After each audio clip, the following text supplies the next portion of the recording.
샬롬, 반갑습니다. 비 오는 날 좋아하십니까? 저하고 짝지합시다. 저도 비 오는 날 참 좋아합니다. 그러면서 비 오는 날을 좋아하는 그 제 마음이 얼마나 이기적인가, 또 그것도 함께 묵상했습니다.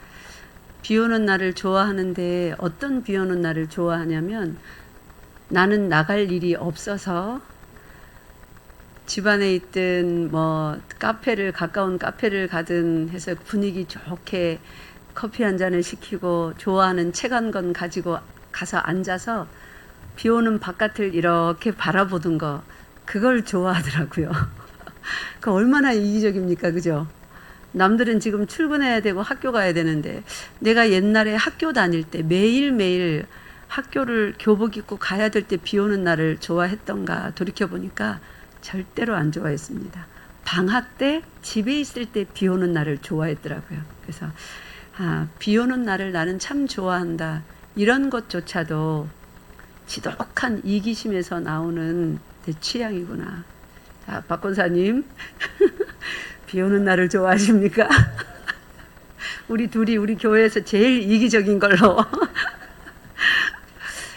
그래서 여러분, 나는 무엇을 좋아한다 이렇게 말할 때 정말 예수님을 사랑하고 말씀을 이제 많이 배워가는 성도로서 거룩하여 가는 이 거룩을 향하여 우리가 열심으로 우리가 나가는 게 아니라 질질 끌려가는 겁니다. 지금 말씀 주일마다 들을 때마다 이제 좀 겁나지 않아요? 아이고야, 저 말씀 들었으니 이번 주는 하나님께서 나를 어떻게 다루시려나.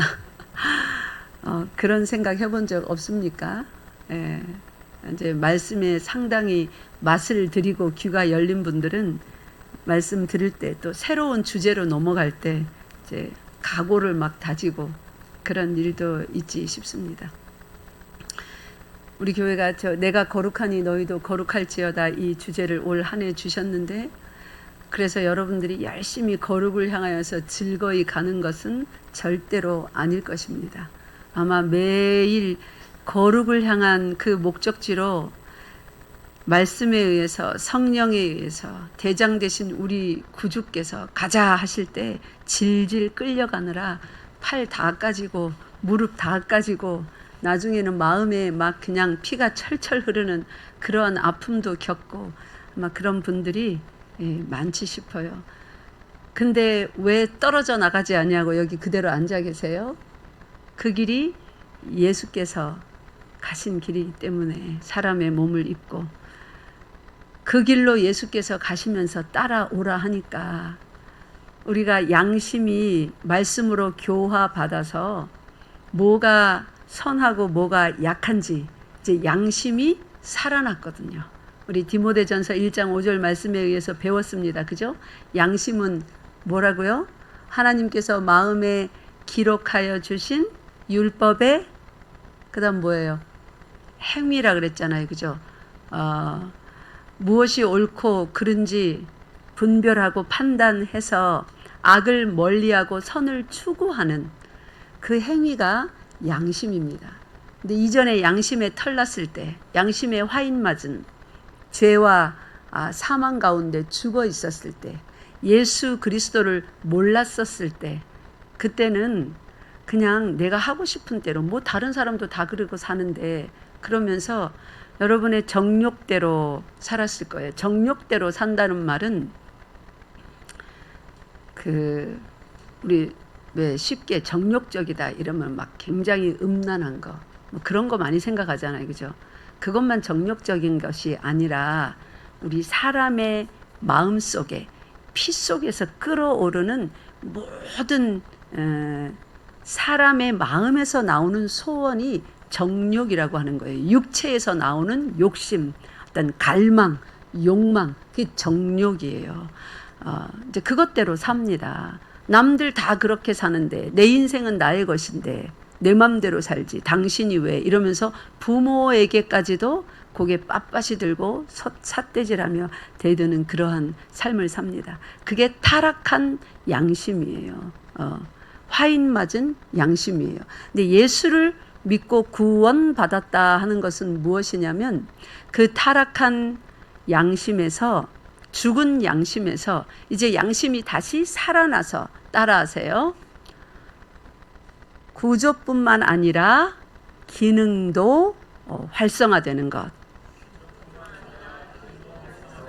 예, 사람이 하나님께서 양심을 속에 넣어주셔서 이 몸의 구조가 그렇게 돼 있어요. 우리 눈에 볼 수는 없지만 양심이라는 것이 안에 있어요. 그 구조가 그렇게 만들어졌는데 이전에는 뭘 상실했었습니까? 양심의 기능을 상실했어요. 양심이 없어진 것이 아니라 우리가 저 사람 진짜 양심도 없다 그렇게 말할 때는 그 사람 마음에는 양심이 없는 게 아니라 양심이 뭘 상실한 겁니까? 기능을 상실한 거예요. 근데 저 사람 참 양심적이다 하는 말은 양심이 제대로 기능을 하고 있다는 거예요. 그런데 그게 세상의 법으로 비추었을 때, 세상의 법도 빛입니다. 어둠을 비추는 세상의 법이라는 그 빛으로 비추었을 때는 제법 양심적이다 할 수 있지만 참빛, 세상의 모든 빛, 전통도 빛입니다. 무언가가 옳고 그른가를 비추는, 경험도 빛의 하나입니다. 지식도 빛의 종류입니다. 법도, 세상의 법도 빛의 종류입니다. 그런 빛들로 비추면 이 나라에서는 맞는데 저 나라 가면 틀린 겁니다. 일부 다처제, 어떤 나라에서는 그 법으로, 전통의 빛으로 비추면 맞아요, 틀려요? 어떤 나라들에서는 맞습니다. 마땅한 거예요. 손가락질 받을 일이 아닙니다. 능력 있는 일입니다. 잘하는 일입니다. 근데 우리나라에 와서 우리나라의 전통과 우리나라의 법률로 그 빛으로 비추면 그건 잘하는 거예요? 잘못하는 거예요? 잘못하는 겁니다. 이렇게 세상의 전통, 경험, 지식, 빛이라는 그 빛으로 비추면 제법 잘하는 듯 보이나 참빛, 이 모든 빛 위에 있는 진짜 영원한 그 빛으로 비추면 하나님 앞에 예수 그리스도 외에는 선한 것이 아무것도 없다고 하였습니다. 의로운 것이, 의로운 사람이, 행위가 하나도 없다고 하였습니다. 그러니 양심이 다 죽은 사람들이죠. 타락한 양심이죠. 그것을 창세기에서는 사람이 어려서부터 생각하는 모든 것이, 그 다음 뭐라고 했습니까? 하나님이 봤는데 사람이 아예 이런 어린아이, 어려서부터 생각하는 것이, 여러분 얼마나, 저는 손주들의 잘하는 걸 보면서 제가 제 아이 키울 때는 그런 걸 별로 관찰을 못했는데 나도 힘들어 죽겠어서 손주들 크는 거 보니까 귀엽기도 하지만 성경이 얼마나 진리인지요. 어저께 저녁에 온유를 저녁 밥을 먹였습니다. 밥을 먹이는데 먹기가 싫은 거예요. 밥을 먹다가 너무 잠이 오는 것처럼, 얘가 아직 2돌이 안 됐습니다. 그런데 하나님 앞에서 새로 거듭나지 못한 모든 사람의 양심은 자기 자신을 사랑하여서 자기 자신이 원하는 대로 하는 것이 옳다고 뒷받침합니다. 그래서 타락한 양심이라는 거예요. 이 조그마한 아이가 이제 자아가 싹트기 시작하니까 2돌이 안 된 아이가 어떻게 하냐면 밥을 먹다가 졸음이 와서 막 눈을 비비고 막, 그러니까 엄마가 옆에서 야, 너 금방 2시간 반 자고 일어났잖아.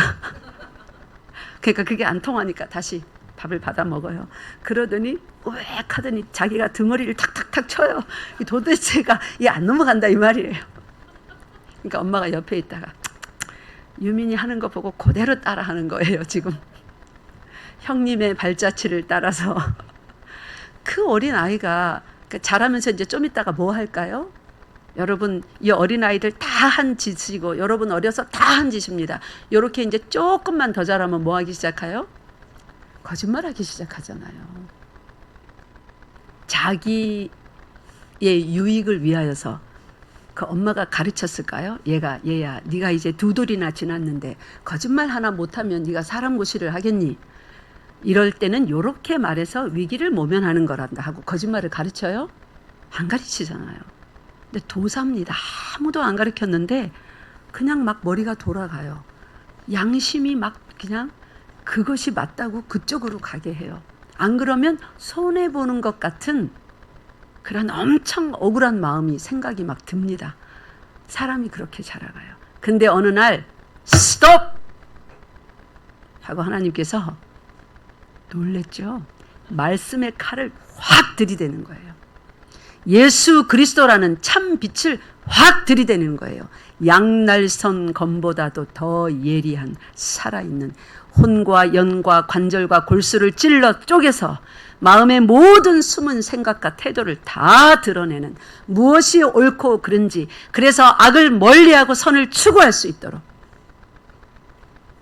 내가 거룩하니 너희도 거룩하라. 너희는 내 백성이다 하고 하나님께서 세상 속에 섞여 살면서 두 돌도 되기 전에 그렇게 자기 자신만을 위해서 살고 자기 정욕대로 그 요구대로 온 수족을 놀리려고 거의 뭐 헐리우드 액션보다 더 화려한 오버 액팅으로 할머니를 속이려 하는데 우리 모두 그런 자들입니다. 근데 하나님께서 거기서 제동을 딱 거시는 거예요. 그거는 악한 일이다. 이제 우리 신지영 집사님 아기 낳을 거죠? 성경적으로 잘 관찰을 해보세요. 무엇이 사람이며 하나님의 말씀이 얼마나 진리인지.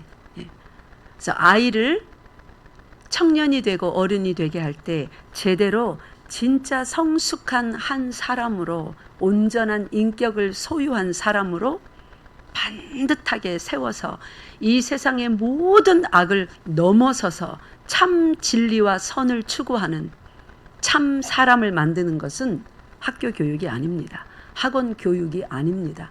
유학이 아닙니다.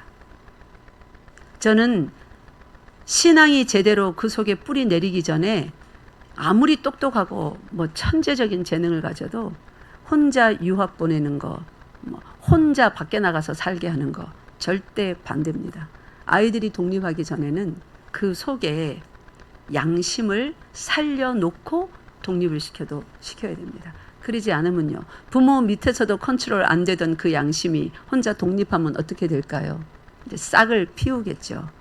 더러운 열매를 한량없이 맺어가겠죠. 그 더러운 거 다 가지치기 하는데 여러분 얼마나 많은 세월을 사용해야 되는지요. 헛되이 낭비되는 시간이 어마어마합니다. 그래서 자녀 키우실 젊은 여러분, 지금 키워가고 계시는 장년 여러분, 자녀 다 키우신 노년에 이른 여러분, 노년들은 후손들을 위하여서 기도하기를 쉬지 마시기 바랍니다. 의인의 기도는 역사하는 힘이 큽니다. 절대로 땅에 떨어지지 않습니다. 삐뚤어져 나간 자녀라도 하나님이 다시 돌이킵니다. 말씀의 칼을 그 목에 들이대는 날이 있습니다. 마음에 들이대고 혀에 들이대고 생각에 들이대서 행위를 고치십니다. 고백과 생각과 모든 마음의 결정들을 다 고치십니다. 그것이 하나님께서 성령 안에서 말씀으로 예수 그리스도의 이름으로 당신의 백성들에게 행하시는 거룩한 일인 것입니다.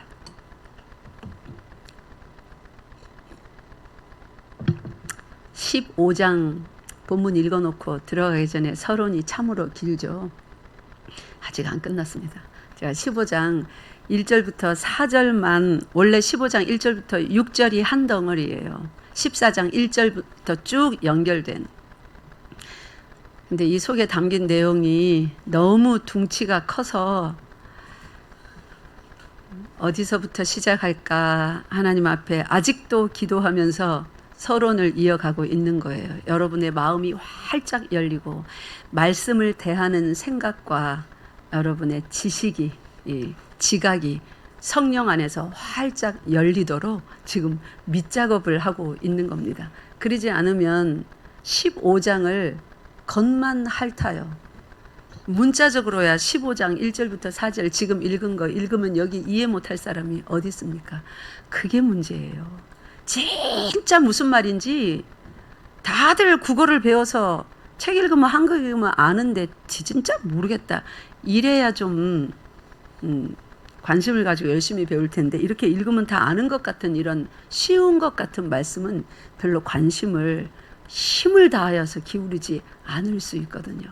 근데 여러분 이거 쉬운 말씀 아닙니다. 영으로 듣지 아니하면 이 귀한 말씀을 이해하지 못하고 그냥 고개만 끄덕끄덕하고 넘어가게 돼요. 근데 온 마음으로 이 말씀을 이해하게 되면 바울의 서신서 전체가 관통될 정도로 사도 바울의 가르침이 무엇이었는지 그를 손에 확 잡을 정도로 그렇게 성경을 이해하고 보는 눈이 열리게 될 겁니다.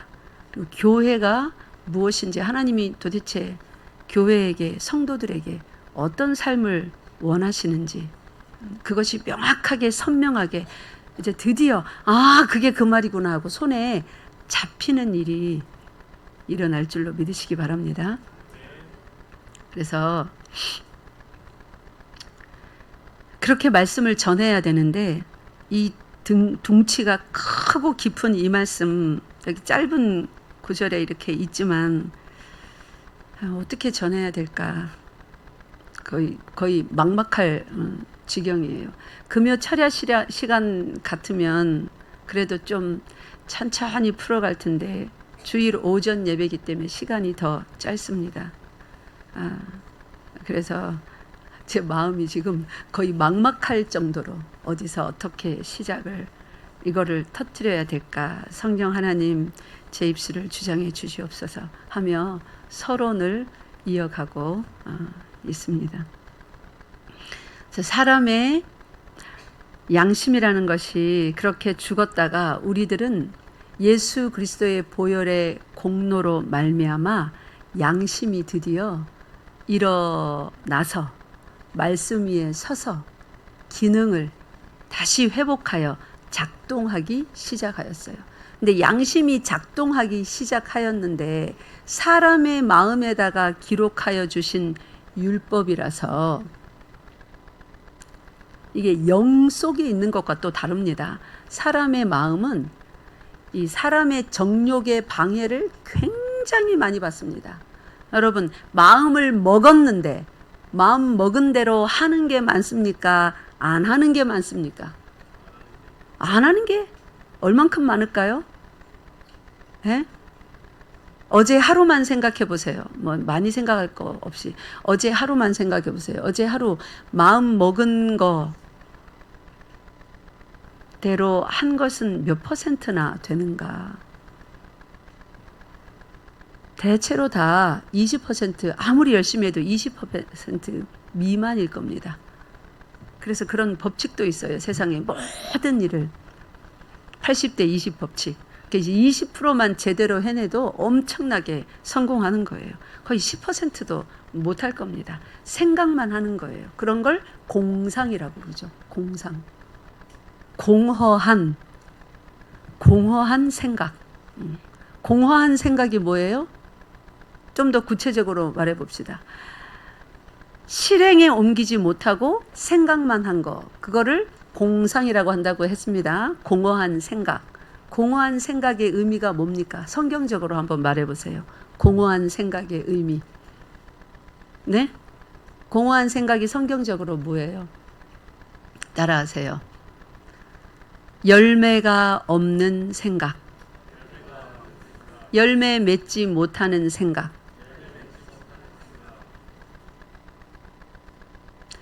열매를 맺지 못하는 생각들을 많이 하고 있습니다. 그게 여러분 죄인 줄 아십니까? 그 죄인 줄 몰랐죠. 생각이잖아. 생각도 못해? 그렇게 생각하셨죠.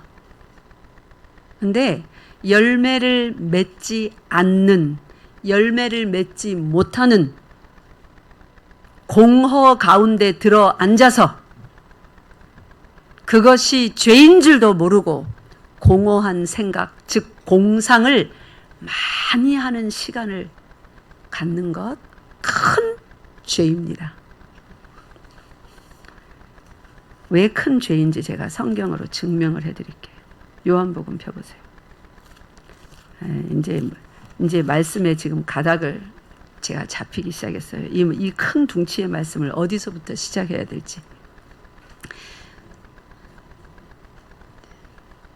요한복음 15장 1절부터 5절까지 함께 합독하시겠습니다. 이걸 왜 읽는다고요?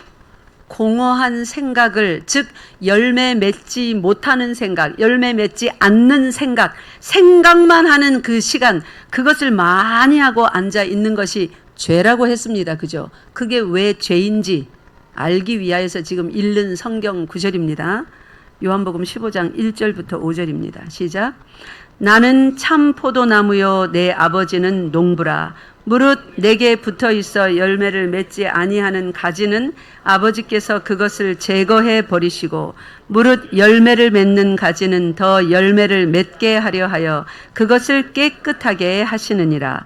너희는 내가 일러준 말로 이미 깨끗하여졌으니 내 안에 거하라. 나도 너희 안에 거하리라. 가지가 포도나무에 붙어 있지 아니하면 스스로 열매를 맺을 수 없음 같이 너희도 내 안에 있지 아니하면 그러하리라. 나는 포도나무여 너희는 가지라. 그가 내 안에 내가 그 안에 거하면 사람이 열매를 많이 맺나니 나를 떠나서는 너희가 아무것도 할 수 없음이라. 아멘. 예수께서 어디에 거하라고요? 내 안에 거하라. 그러면 예수께서도 우리 안에 거하신대요. 왜 그렇게 해야 하냐면 예수 안에 거하지 아니하면 아무리 생각을 많이 하고 계획을 또 하고 계획을 또 해도 그것을 실행에 옮길 만한 힘도 없고 능력도 없고 환경도 주어지지 않습니다. 있던 환경도 일하려고 하면 싹 흩어져 버립니다. 무너져 버립니다. 그래서 열매를 못 맺게 됩니다. 그러니까 5절, 얘들아 나는 포도나무다. 나무가 어떤 나무냐에 따라서 그 열매를 맺는 건데 나는 포도나무야. 하필 왜 포도나무에다가 비유했을까요? 왜냐하면 포도나무라는 것은 요 가지가 있으면 가지 끝에 이제 포도송이가 달리잖아요. 사과 배 같은 거는 예수님이 나는 사과나무다 이래도 되잖아요. 그냥 비유로 드는 나무니까 꼭 포도나무만 해야 되는 거 아닙니다. 사과도 열매고 배도 열매잖아요. 그냥 열매를 맺으라. 이거를 말씀하려면 나는 사과나무다. 그래 너희가 열매 맺는데 이것도 되는데 왜 포도나무라고 했냐면 생각을 해보세요.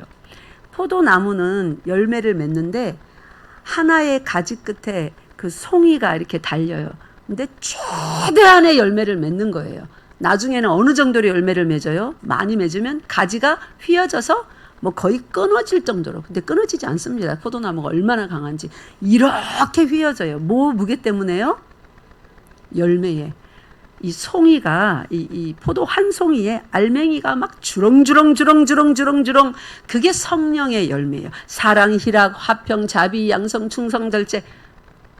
그걸 전부 다 모아야 하나의 열매라고 하는 거예요. 만약에 포도나무에 포도가 열렸는데 가지 끝에 포도송이가 열렸는데 딱 한 알밖에 없어요.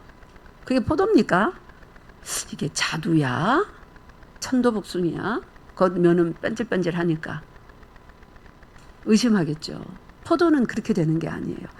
9가지가 딱 모여서 한 송이를 만들어야 돼요. 그게 성령의 열매예요. 그래서 포도를 비유한 겁니다. 예수님이 나는 포도나무다 얘들아 너희는 가지야. 그래서 너희들이 내 안에 내가 그 안에 거하면 사람이 열매를 어떻게 맺어요? 많이 맺는데요. 근데 나를 떠나서는 너희가 아무것도 할 수 없다고 합니다. 자, 그러니까 생각을 실컷 했는데 그날의 그 생각이 묵상이 저녁 때 보니까 전부 다 공상으로 끝난 거예요. 열매로 맺어진 것이 하나도 없습니다. 그러면서 에이 뭐 내일 하지 뭐. 에이 뭐 내일 하지. 그러고 있습니다. 그때 누가복음의 한 부자의 비유의 말씀을 기억해야 됩니다. 어이구 이렇게 소출이 많은데 내가 한 3, 4년 너 끊임없고 살겠네. 창고가 부족하네. 저거 헐어라. 다시 지어서 싹 다 집어넣고 내가 이제 편안히 살리라. 내가 오늘 밤 네 생명을 찾으리라. 그렇게 된다고요. 내일 하지 뭐. 그러면 안 되는 거예요. 그 공상으로 끝나는 것은 주 안에서 묵상하지 않았다는 증거입니다. 여러분은 이제 하나님께서 막 목을 조르기 시작하신 것 같아요. 내가 거룩하니 너희도 거룩할지어다. 말하는 거 간섭하시더니 행동하는 거 간섭하시더니 이제 뭣도 간섭하세요? 머릿속을 뚫고 들어가십니다. 열방교회 너무 좋지 않습니까? 하나님이 이렇게 실제적으로 여러분들을 자녀 삼으셔서 속이고 거치고 가네. 교회는 이래야 돼요. 걱정하지 마세요. 복 받습니다. 서울대 갑니다. 뭐 승진할 겁니다.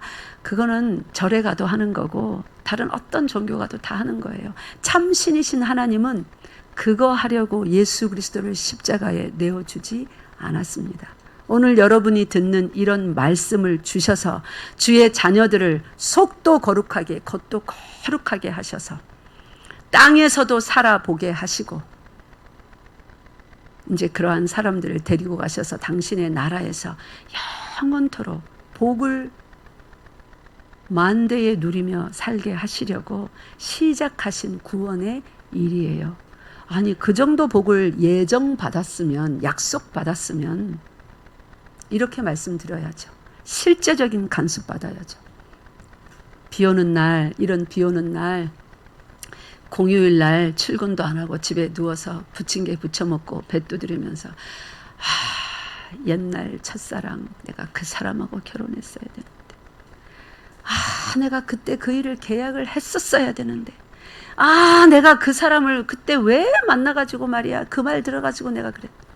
이런 생각을 하고 있으면 될까요, 안 될까요? 예?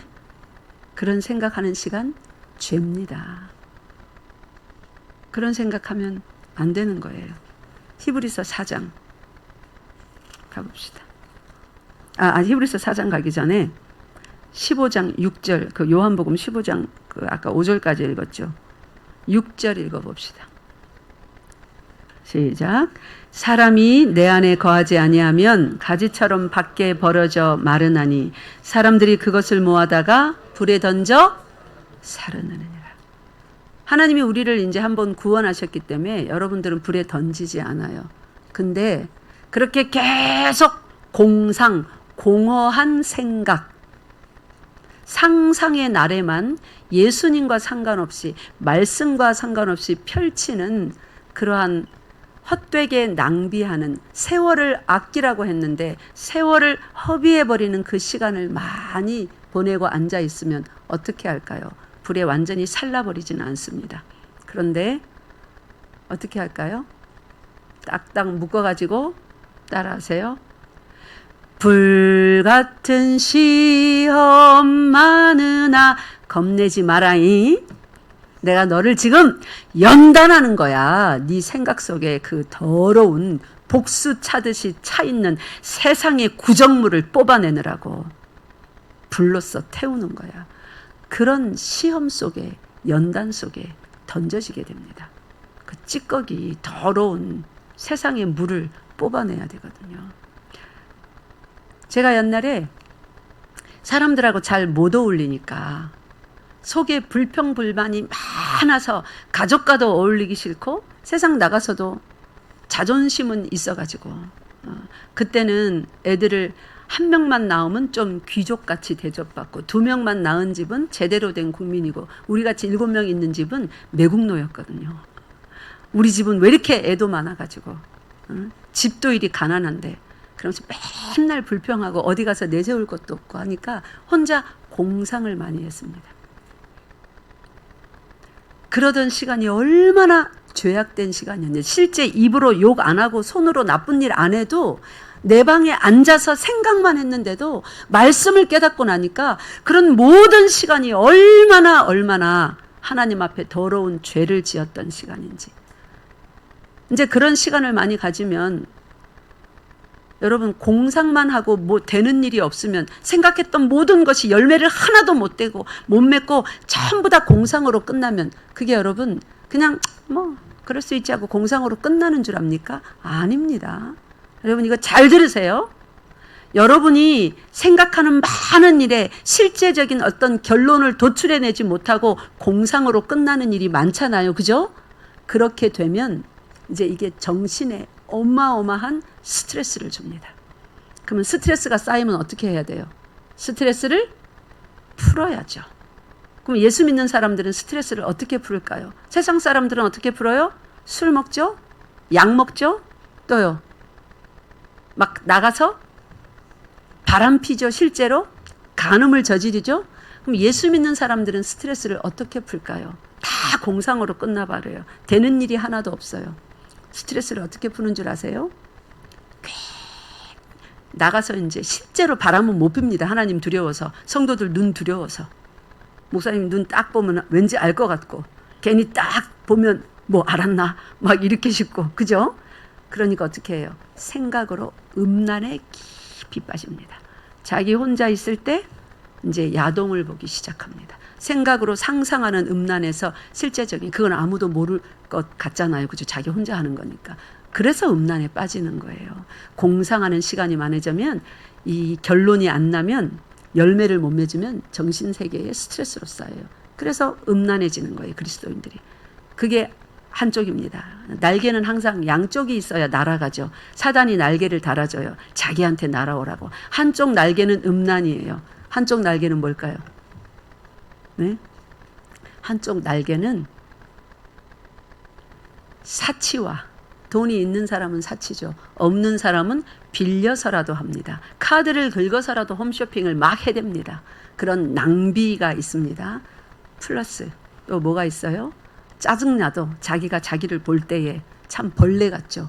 죄책감 들죠. 그러니까 어떻게 해요? 발톱을 옆에 형제 자매들에게 딱 세웁니다. 교회 와서는 잘하는 척합니다. 막 열심히 자기 맡은 일에 뭐 이상하게 저 사람이 뭐 야 마음 바꿨나 싶을 만큼 열심히 일합니다. 그러면서 남을 사정없이 정죄하기 시작합니다.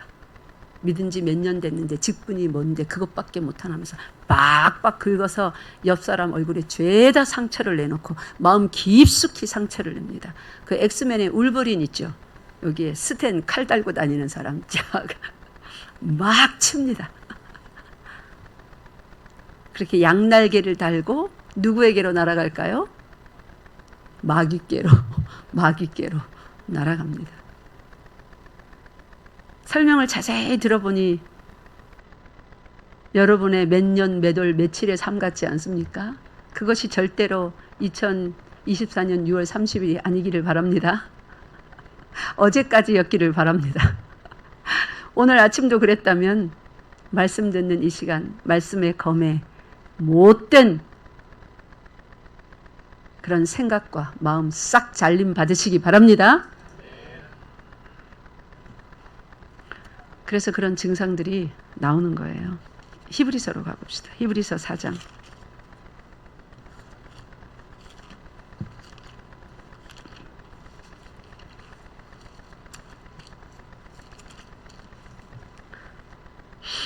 히브리서 4장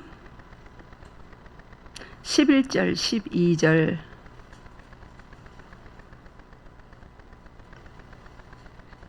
시작. 그러므로 우리가 저 안식에 들어가기를 힘쓸지니 이는 누구든지 저 순종하지 아니하는 본에 빠지지 않게 하려 함이라. 하나님의 말씀은 살아있고 활력이 있어 좌우에 날선 어떤 검보다도 예리하여 혼과 영과 및 관절과 골수를 찔러 쪼개기까지 하며 또 마음의 생각과 뜻을 판단하나니 13절 지으신 것이 하나도 그 앞에 나타나지 않음이 없고 우리의 결산을 받으실 이의 눈앞에 만물이 벌거벗은 것 같이 드러나느니라. 아멘. 11절에 안식에 들어가기를 힘쓰랍니다. 순종하지 아니하는 그 본에 빠지지 않으려거든 안식에 들어가기를 힘쓰세요. 여러분 생각에 안식이 없으니까 얼마나 열매 맺지 못하는 공허한 생각만 상상만 자꾸 하면서 힘이 드셨습니까? 힘이 들기 때문에 음란한 생각하는 거예요. 힘들어서 안식을 못 찾으니까 힘이 들기 때문에 카드 자꾸 긁는 거예요. 그러니까 여러분 자기 배우자가 카드 막 긁어대면서 엄청난 빚을 지면 첫 번째로 미쳤어 당신 그거 하지 마세요. 제가 그래 본 적이 있습니다. 우리 남편에게 엄청 감사해요. 저는 큰일이 날 줄 알았거든요. 옛날에 아이들 어릴 때 아무 말도 안 하더라고요. 싹 갚아주더라고요. 수천만 원 이거는 아니에요. 뭐 또 저 여자가 이러면서 그랬단 말이에요. 우리 남편이 한 번이 아니에요. 여러 번 그래 주더라고요. 되게 까칠한 면도 있잖아요. 우리 다 알잖아요. 그죠? 저 사부님하고 싸웠어요. 이러면서 사부님이 나한테 소리 질렀어요. 나한테 다 일러주더라고요. 중국 갔다 오니까. 그래서 집에 가서 소리 질렀어요. 크게는 안 질렀지만 살짝 그러지 맙시다 하고. 까칠한 면도 있지만 제가 그런 짓을 이 상상만 많이 하며 열매 없는 삶을 살았을 때 어떻게 해결할 방법이 없는 거예요. 이 스트레스를. 남편에 얘기해봐야 말이 안 통할 것 같고 돈은 없고 그러면 카드를 긁어야죠. 막 싸돌아 다녀야죠. 말씀을 깨닫고 나니까 그게 다 이게 이해가 되고 정리가 되고 기승전 결론은 어떻게 해야 되는가를 이제 깨닫는 거예요. 그래서 배우자가 만약에 그런 잘못을 저지르면 싸움부터 하고 소리부터 지르지 마세요. 내가 품어주지 못했구나. 이 사람이 이렇게 힘들었구나. 배우자가 어떤 음란한 짓을 저질렀어요. 손가락질부터 하지 마시기 바랍니다. 얼마나 힘들었으면 저런 지경이 됐을까. 거기서부터 출발해야 돼요. 왜 힘들었나? 알고 보면 다 나로부터 출발입니다. 그 사람이 아니에요. 사랑은 상대를 향하여 있어야 되는데 상대를 향하여 나가는 사랑이 나로부터 나가지가 않으니까 그 사람이 그렇게 된 거예요. 그 사랑은 하나님을 사랑해야만 거기서 또 사랑을 받아야 되는데 그 본인 당사자가 하나님을 깊이 사랑하지 않고 예수와 상관없는 생각에 공상의 시간에 많이 빠져서 있었기 때문에 그렇게 된 겁니다. 이게 다 연결되어 있는 일이에요. 누가 무슨 잘못을 하거들랑 그 잘못에만 집중하여서 그 사람에게 포인트를 맞추지 마세요. 자, 이게 어떻게 된 일인지 한번 생각을 해보자 하고 말씀을 펴세요. 들었던 설교를 기억해내세요. 성령 하나님, 내가 지금 어떤 말씀을 기억해야 됩니까? 내 들었던 설교 말씀, 읽었던 성경 말씀 기억나게 해주세요. 해석을, 바른 해석을 갖게 해주세요. 기도하시기 바랍니다. 하나님의 말씀이 살아있어서 활력이 있다고 합니다. 좌우의 날선 어떤 검보다도 예리하여서 의사의 숯을 집도하는 칼은 환부를 잘라내서 쪼개서 드러내기도 하고 잘라버리기도 하죠. 근데 하나님의 이 양날선 검과 같은 예리한 말씀은 오늘 아침 제가 서론을 쭉 펼쳐가면서 얘기하니 그렇네. 여러분 생각까지 터치를 다 받으셨죠. 그 일을 하는 거예요. 이렇게 찔러 쪼개는 거예요. 마음을 찔러 쪼개고 생각을 찔러 쪼개고. 그래서 하나님의 말씀으로 해석함을 받으면 그 다음에 이제 말을 하는 겁니다. 잘못한 배우자에게, 잘못한 자녀들에게, 잘못한 부모가 잘못했을 때도 자녀들이 막 부모한테 무조건 화내지 마세요. 우리 부모는 도대체 왜 저럴까? 하고 하나님 안에서, 예수 안에서 말씀 가운데 묵상부터 시작해야 돼요. 그리고 나서 말씀의 명확한 근거를 가지고 그 다음에 입을 열기 시작해야 됩니다. 그러면 서로 간에 상처 날 일이 전혀 없습니다. 평강을 유지해낼 수 있고 선으로 악을 이길 수 있습니다. 그러한 시간 없이 내 눈으로 보고 귀로 듣고 판단하니까 맨날 싸우게 되는 거예요. 서로 오해하고 잘했다 싸우고. 로마서 15장으로 와보세요. 이제 마칠 시간 다 돼서 살짝만 말씀드리고 오늘은 마치겠습니다. 여기 로마서에 보면 오늘 제목이 우리의 교훈을 위해 기록된 것, 오늘 제목을 제가 이렇게 잡았습니다.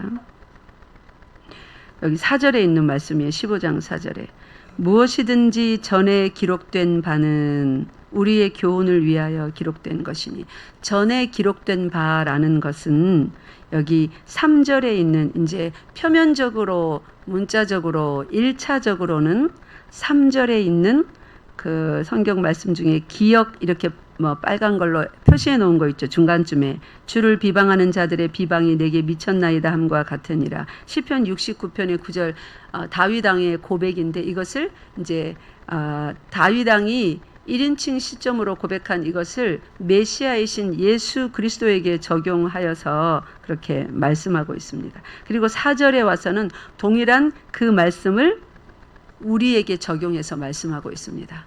그리고 또 전에 기록된 바는 이렇게 말씀을 함으로써 이 시편 말씀뿐만 아니라 구약 성경 전체를 또 통칭하고 있기도 합니다. 그러니까 성경에 기록된 바는 우리의 교훈을 위하여 기록된 것이라고 합니다. 그러니까 성경을 읽으면서 그 사람은 그랬구나, 이 사람은 이랬구나, 역사 가운데 그때는 그랬구나, 지금은 아니구나, 지금은 이래야 되는구나, 이걸 하지 말고 성경에 기록된 모든 것은 전부 다 뭐를 위하여서 기록된 거래요? 우리의 교훈.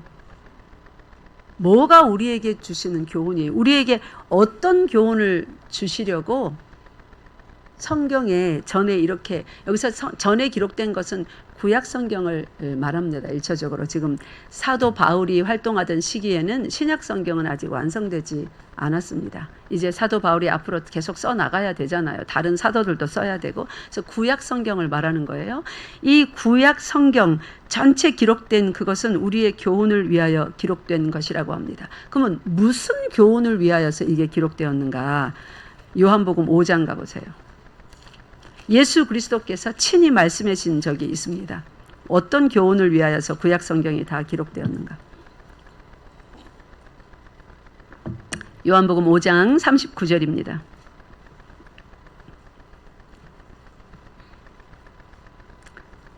시작. 너희가 성경에서 영생을 얻는 줄 생각하고 성경을 연구하거니와 이 성경이 곧 내게 대하여 증언하는 것이니라. 아멘. 이것도 여기도 성경도 구약 성경을 말하는 거예요. 아직 신약은 없던 때입니다. 성경에서 영생을 얻는 줄 생각하고 성경을 열심히 연구하는데, 성경은 사실 그거 연구해서 영생을 얻는 게 아니라 이 성경이 누구에 대하여 증언한다고요? 예수 그리스도에 대하여 증언하는 거예요. 그러니까 이 교훈은 오늘 다시 로마서 15장으로 오면 전에 기록된 그 모든 것, 성경은 우리의 교훈을 위해, 그럼 우리에게 뭔 교훈을 주려는 거예요? 예수 그리스도가 하나님이시다, 살아계신 하나님의 아들이시며 그를 믿음으로 구원 얻고 영생을 받는다. 그럼 그게 끝입니까? 아니요. 그래서 예수께서 사도 바울을 통하여 또 한 가지를 이 교훈에 대해서 명확하게 말씀하신 부분이 있죠. 디모데전서 1장 5절. 사도 바울은 예수께서 가르치신 이 모든 교훈을 그의 제자들에게, 특별히 또 디모데에게 가르쳤습니다. 그리고 디모데전서 1장 5절에서 이렇게 말하고 있습니다. 시작. 이 교훈의 목적은 청결한 마음과 선한 양심과 거짓이 없는 믿음에서 나오는 사랑이거늘. 아멘. 그러면 성경 전체가 말하는 것이 뭐라는 거예요? 예수 그리스도는 사랑이시라. 하나님은 사랑이시라. 하나님이 세상을 얼마나 사랑했는지를 성경이 우리에게 말하는 거래요.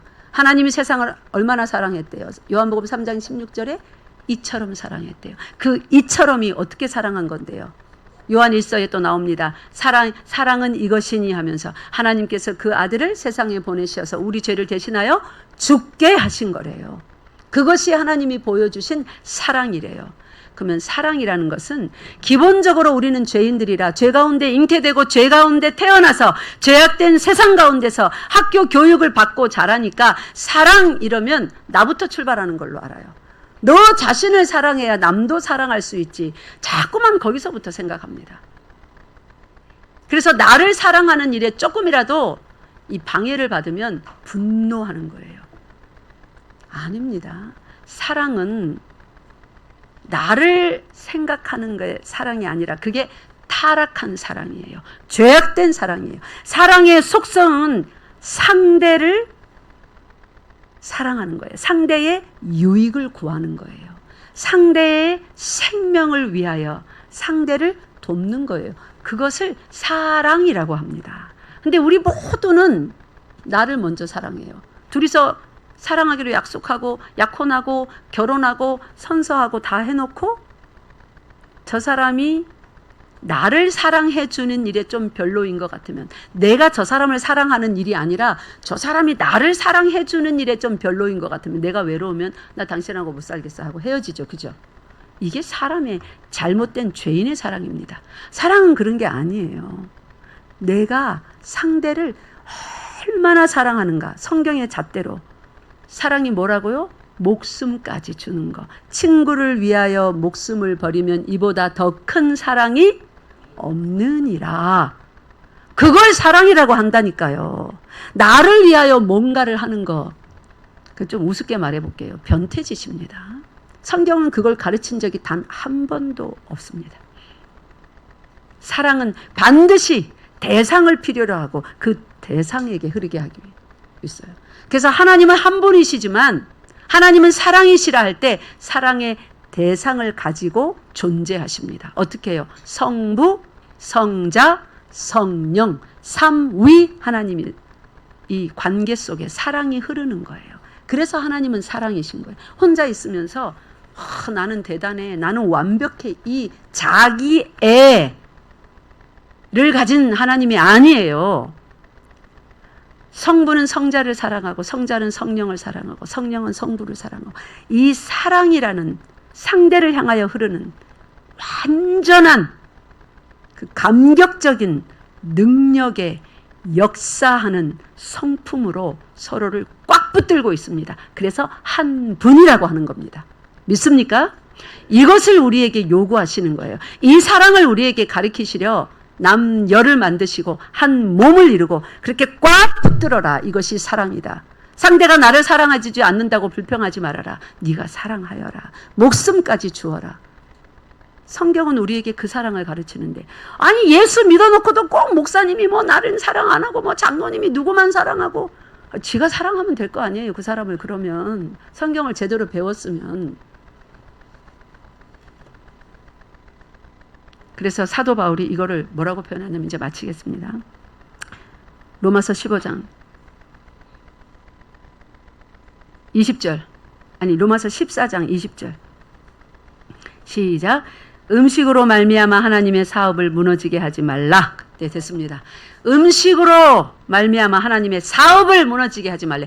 하나님의 사업이 뭡니까? 사람을 사랑하고 사랑하고 사랑에 내서 완전케 만드는 거예요. 이 못난 사람들을 하나님처럼 사랑하는 사람들로.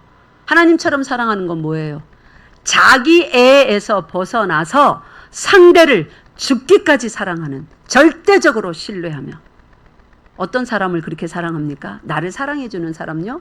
아니요. 너를 사랑하는 그 사람 사랑하는 건 이방인도 하지 않느냐, 그렇게 말하잖아요. 너를 미워하는 사람을 사랑하는 게 사랑이다. 너를 싫어하는 사람을 사랑하는 게 사랑이다.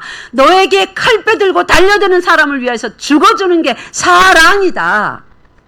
성경 전체가 그걸 말하잖아요. 그렇게 사랑 좀 하자.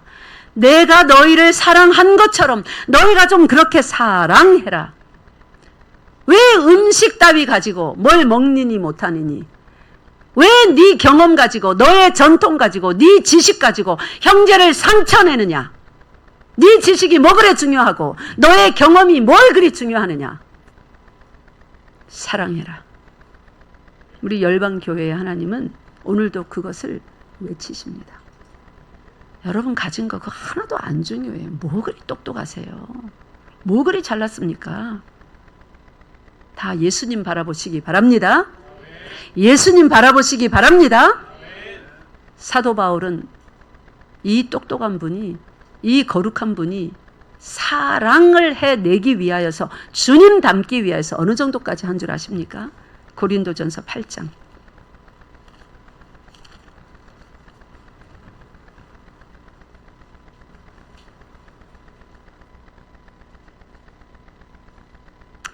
(13절) 고린도전서 8장 13절 시작. 그러므로 만일 음식이 내 형제를 실족하게 한다면 나는 영원히 고기를 먹지 아니하여 내 형제를 실족하지 않게 하리라. 아멘. 저는 정말로 제 마음이, 제 생각이 이 말씀 가운데 머물며 묵상하며 우리 교회를 그렇게 사랑하고 보내시는 선교지마다 그런 사랑으로 말씀 전하면 내가 이렇게 살게 되기를 원합니다. 저를 위해서 기도해 주십시오. 우리 서로 그런 지체들 됩시다. 이렇게 사랑합시다. 그래야 열방교회 안에 하나님이 약속하신 5배 많은 성도가 들어올 수 있어요. 들어온 성도들도 여러분 얼마나 많이 잘라내셨습니까? 적나라하게 솔직하게 얘기합시다. 들어온 성도들 목을 쳐서 잘라낸 일을 우리는 많이 했습니다. 더 이상 하지 맙시다. 그 형제가 아우 왜 저래, 나는 그런 고기 안 먹어, 왜 그렇게 해, 나는 그렇게 안 하고 싶어. 네, 그 형제를 위해서 영원히 그 말 하지 마세요. 그렇게 행동하지 마세요. 사도 바울은 나는 영원히 고기를 차라리 안 먹을란다, 나는 그 형제를 그렇게 사랑할란다 하면서 고린도전서 4장 11장 빌립보서 3장에 어떻게까지 말한 줄 아세요? 너희는 나를 본받으라. 사도 바울이 나를 본받으라 이러니까 좀 교만한 말 같았죠. 그가 일 열심히 한다고, 복음 잘 전한다고, 너희도 열심히 복음 전해라, 일 열심히 하라, 그건 줄 알았죠. 그게 아니에요. 형제를 사랑하는 일에 나는 내가 고기 먹는 모습을 보고, 우상에게 저랑 고기 먹는 모습을 보고 나는 먹을 수 있는 믿음이 있어서 먹는데 그 형제가 실족할 것 같으면 나는 그 형제를 위하여서, 그 믿음을 위하여서, 그 마음을 위하여서, 상처내지 않기 위해서 나는 영원히 고기를 안 먹을란다. 이렇게 결단하고 자기가 알던 모든 지식, 경험, 행동, 행위 다 배설물과 같이 여긴다고 했습니다. 나는 이렇게 그리스도를 본받았다. 너희도 나를 본받으라. 이게 사도 바울의 가르침입니다. 우리 예수님을 본받고 사도 바울을 본받읍시다. 우리 가운데 이렇게 본받고 싶어 하는 많은 사람이 나오는 교회 됩시다. 기도하겠습니다. 아버지 감사합니다. 주 예수 그리스도의 살아있는 선명한 음성을 이 시간 들려주시니 감사합니다. 주의 음성을 내가 들었으니 사랑한다는 음성이요, 사랑하라는 음성입니다. 사랑하며 살게 하여 주시옵소서. 우리 주 예수 그리스도 이름으로 기도드리옵나이다. 아멘.